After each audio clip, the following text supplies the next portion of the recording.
A Charlotte tax preparer is accused of filing false returns for people and then collecting all their cash and then setting fire to her own office to try to get rid of the evidence. Our Susanna Black was in court today as that preparer admitted to some of the 35 charges now against her.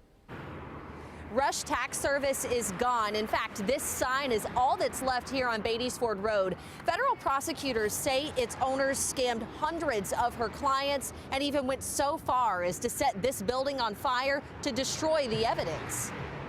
Now this space is a fish game arcade, but before it moved in, Andrivia Wells was running Rush Tax Service here, taking advantage of unknowing clients. This was really egregious. Friday, Wells pleaded guilty in federal court to filing false tax returns for clients and for herself.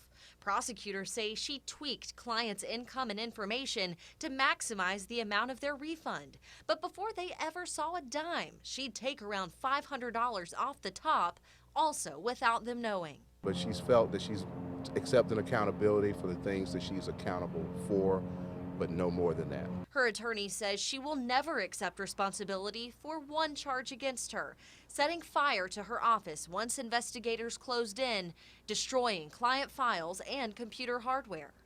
Did not enter a plea. As a matter of fact, it would be a not guilty plea as it relates to any obstruction of justice. But when it comes to the tax charges, one thing attorney Arthur Bartlett knows.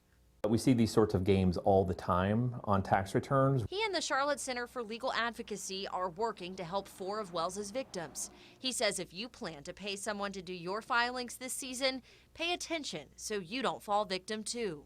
Just make sure that you know that you've looked at the return as best as you can and you've asked questions where it doesn't make sense, because ultimately the IRS is going to hold you responsible very likely if the return that's prepared and you sign and look at is the one that's filed.